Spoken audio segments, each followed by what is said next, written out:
जय श्री हरि विष्णु, जय माता लक्ष्मी, जय पितृदेव। भाइयों और बहनों, आप सभी का स्वागत है। आज हम सुनेंगे जेठ अमावस्या की ऐसी अद्भुत कथा जिसे सुनने मात्र से पितृदोष शांत होता है, घर की दरिद्रता दूर होती है और जीवन में सुख शांति का आगमन होता है।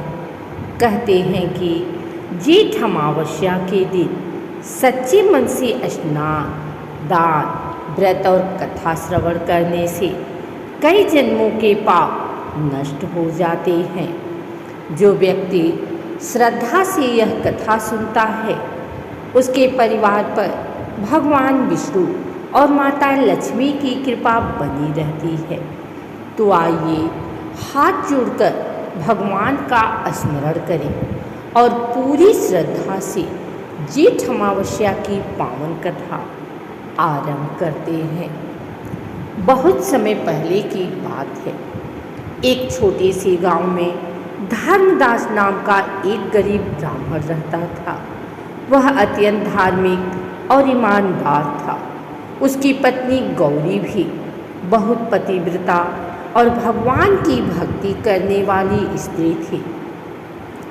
गरीबी इतनी थी कि कई बार दोनों को भूखे पेट ही सोना पड़ता था, लेकिन फिर भी उन्होंने कभी भगवान को दोष नहीं दिया।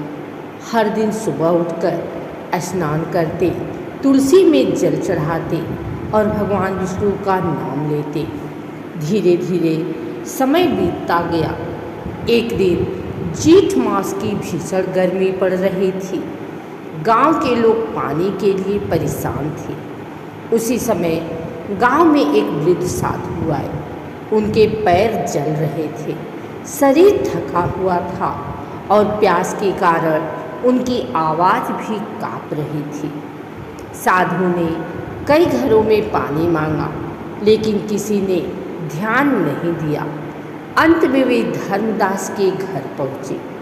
धर्मदास की पत्नी गौरी ने जैसे ही साधु को देखा, तुरंत उनके चरण धोए, उन्हें ठंडा पानी पिलाया और घर में जो थोड़ा सा भोजन था वह भी उन्हें प्रेम से खिला दिया। साधु बहुत प्रसन्न हुए। उन्होंने कहा, बेटी, आज तुमने केवल एक साधु की सेवा नहीं की, बल्कि स्वयं भगवान की सेवा की है। बताओ तुम्हें क्या चाहिए? गौरी ने हाथ जोड़कर कहा, महाराज, हमें धन नहीं चाहिए, बस इतना आशीर्वाद दीजिए कि हमारे घर में कभी भगवान का नाम लेना बंद न हो। साधु मुस्कुराए। उन्होंने कहा, जेठ अमावस्या आने वाली है। उस दिन व्रत रखना, पीपल वृक्ष में जल चढ़ाना, पितरों का स्मरण करना और गरीबों को जल तथा अन्न दान करना। तुम्हारे सारे दुख दूर हो जाएंगे। इतना कहकर साधु वहाँ से चले गए। कुछ दिनों बाद जेठ अमावस्या आई। सुबह सुबह गौरी और धर्मदास नदी में स्नान करने गए। उन्होंने सूर्यदेव को जल अर्पित किया और अपने पितरों का स्मरण किया। घर लौटकर गौरी ने व्रत रखा। उसने पीपल के वृक्ष के नीचे दीपक जलाया, जल चढ़ाया और भगवान विष्णु का ध्यान किया। उस दिन भी घर में खाने के लिए बहुत कम अन्न था, लेकिन फिर भी दोनों ने एक भूखे वृद्ध को भोजन करा दिया। रात को जब दोनों भगवान का नाम लेते हुए सो रहे थे, तभी अचानक घर में दिव्य प्रकाश फैल गया। उन्होंने देखा कि स्वयं भगवान विष्णु और माता लक्ष्मी उनके सामने प्रकट हैं। दोनों भय और आनंद से कांपने लगे। भगवान विष्णु बोले, हे धर्मदास, हे गौरी, तुमने सच्चे मन से सेवा, दान और भक्ति की है। जेठ अमावस्या के व्रत से तुम्हारे पितृ प्रसन्न हुए हैं। आज से तुम्हारे जीवन के सभी दुख समाप्त होंगे। माता लक्ष्मी ने कहा, जहाँ सच्ची श्रद्धा होती है वहाँ मैं स्वयं निवास करती हूँ। इतना कहकर भगवान अंतर ध्यान हो गए। अगली सुबह जब दोनों जागे तो उन्होंने देखा कि उनका टूटा हुआ घर सुंदर बन चुका था। घर में अन्न, धन और सुख समृद्धि की कोई कमी नहीं थी।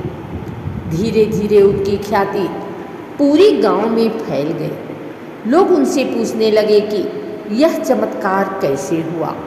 तब धर्मदास ने कहा, यह सब जेठ अमावस्या, व्रत, दान और भगवान की कृपा का फल है।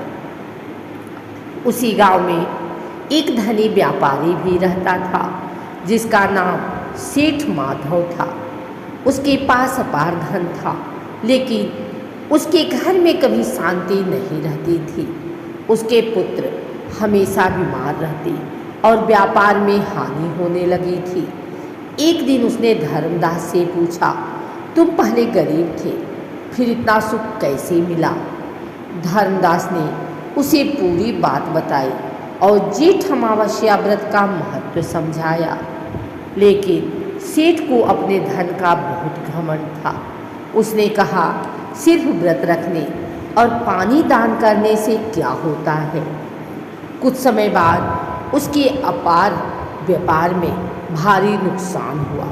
घर की शांति पूरी तरह समाप्त हो गई।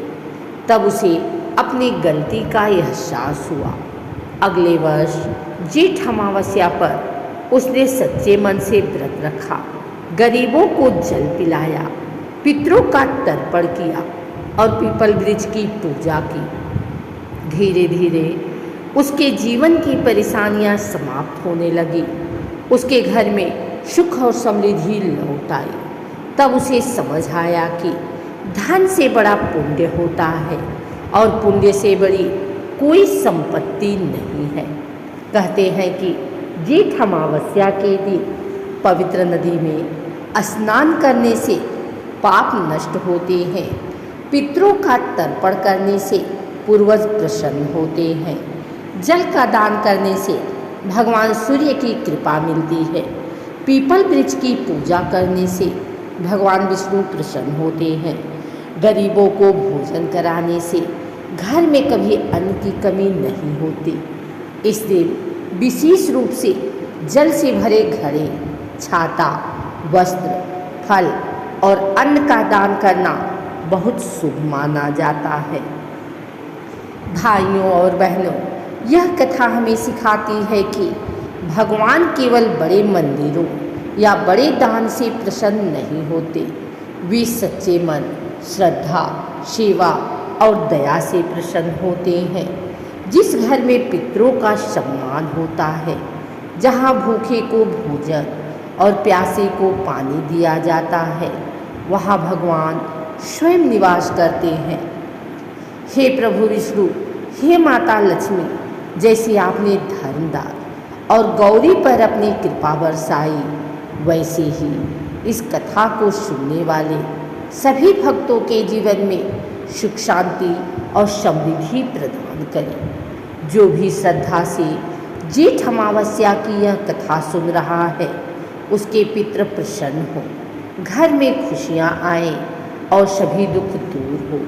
बोलिए विष्णु भगवान की जय, माता लक्ष्मी की जय, पितृदेव की जय, जेठ अमावस्या माता की जय। यदि आपको यह कथा अच्छी लगी हो तो इसे अपने परिवार और मित्रों के साथ अवश्य साझा करें।